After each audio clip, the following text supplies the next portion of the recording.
Hello, good evening to everyone. I would like to share the Malolos historical house. Yan. Yan po ang mga bahay ng araw. Medyo napakaganda ng ating Malolos historical house. Yan po.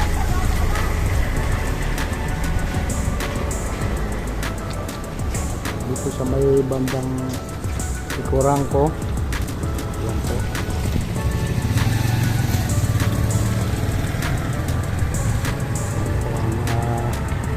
Napakaganda ng bahay.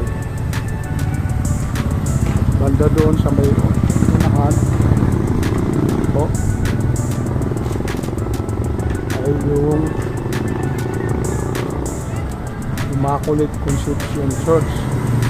Yan po. Yan po ang simbahan po ng Malolos Bayan.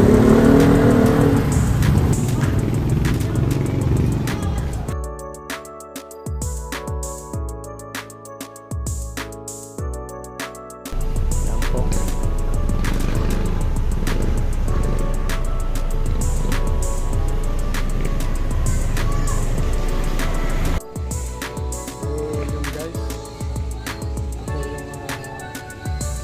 Sa historical house ng Malolos ay renovate na po ito. Ginawang restaurant na po. Yan po. Ang pangalan po ng restaurant na ito ay pinangalanan po na Bistro Malolenyo. Yan po.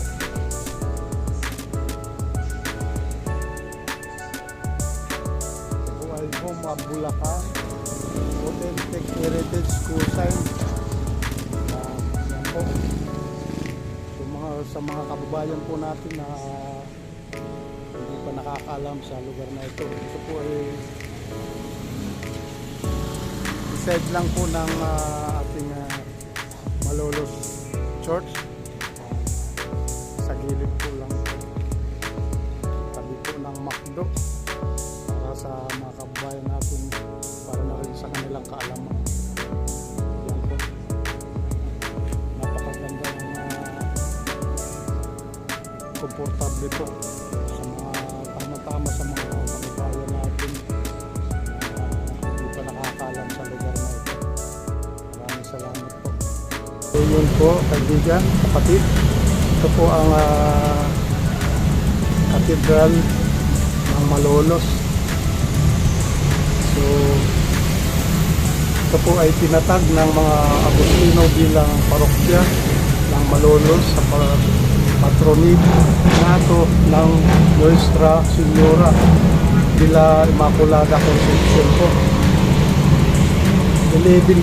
Number 11 po noong Hunyo 11 noong Hunyo 1580. Nagsimula bilang simbahang gawa sa lupa at kawayan. Dito rin nagawa ang simbahan at kumbento na yari sa bato. Yun po ay noong 1601 to 1744. Nasunog po ito noong 1813. Yan po guys. So 1813. Nasira ng lindol. 1816 po. Nasira din po.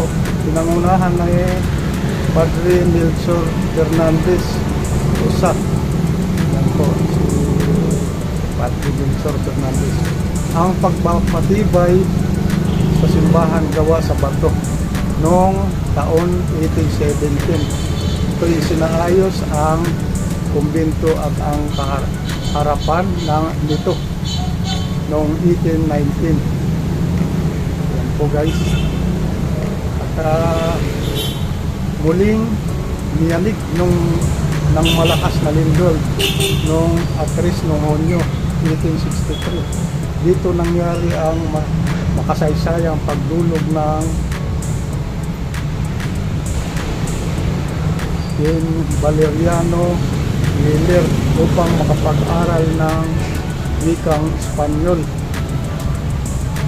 Si General Valeriano po.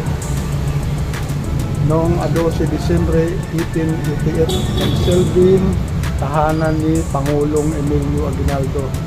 Yun po ang kwento ng simbahan ito. At presidensya ng pamalaang revolusyonaryo at ng unang Republika ng Pilipinas po. Ayan po.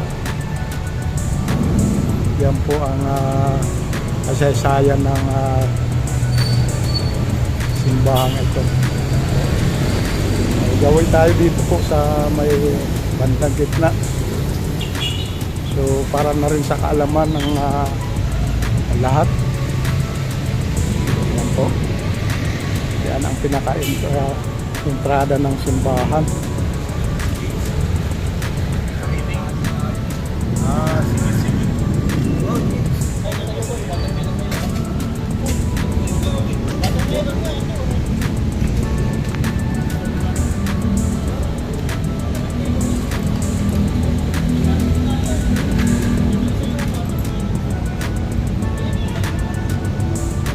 Ito ang kasulatan po ng Malolos Landas ng pagkabansang Pilipino noong 1899. Yan po.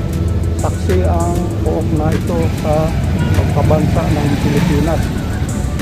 Ang kauna-unahang republika sa buong isla, ang panandaang pangkasaysayan ito ay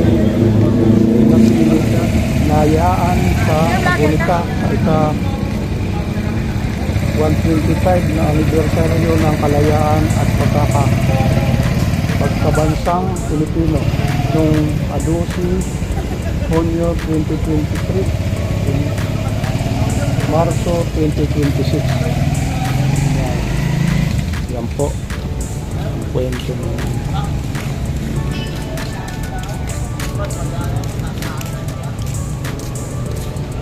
ito po ang kanyang convento.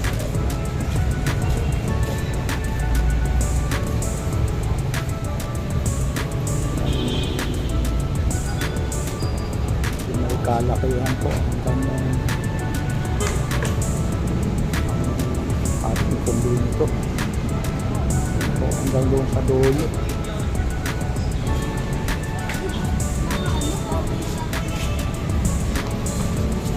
Po yung mga pare na ginawa ng revolta dito sa labas. Yan po sila.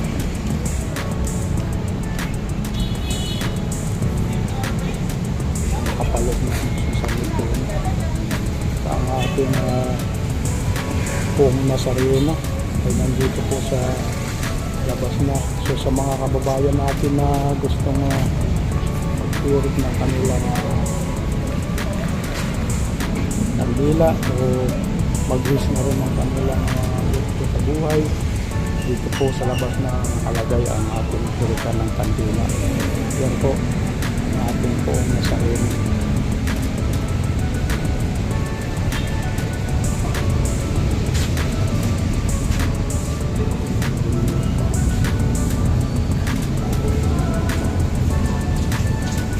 Pagpalain po tayo at gabayan layo sa anumang problema at kapahamakan. Gabayan niyo po ako sa lahat ng lakad ko. Sana walang anumang mangyari, lalo na sa malalayong lalakbayin ko. Sana gabayan niyo po ako, Panginoon. Yan po.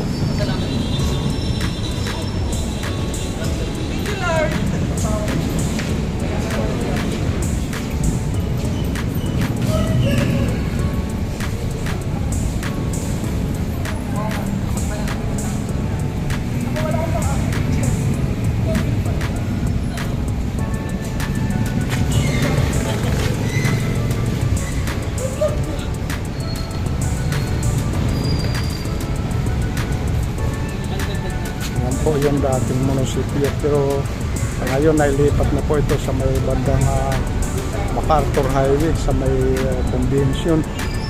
nandun na po ang ating nalipad ang ating mga city. Malolos Bulacan City Hall.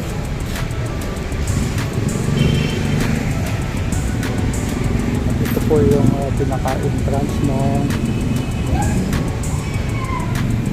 Immaculada Concepcion.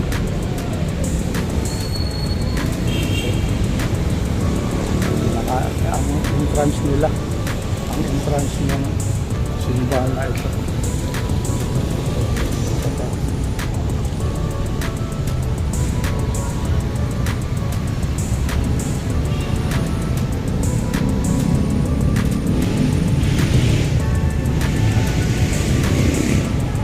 Maraming salamat po sa mga hindi pa nakakapasyal ng ating napakagandang simbahan. Ayan po, share ko na po sa inyo at inapit na yung kwento ng paano itinatag ang simbahan nito at dahil sa mga kababayan natin nagtulong-tulong para ma-restore ito. Ayan po, sa dinami-daming pagsubok na dumaan ng panahon ng maraming lumipas. Pero nanatili pa rin nakatayo ang ating Malolos Cathedral Church. Yun po ay ang Immaculada Concepcion. Maraming salamat po. Sana nagustuhan niyo po ang aking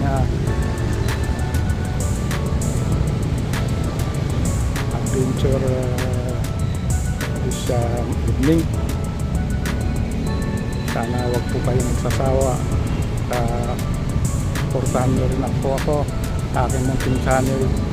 At don't forget na rin po, please subscribe na rin po, like and share. At sana pagpalain po tayo ng Panginoon at gabayan. Yan po. Maraming salamat po. God bless you.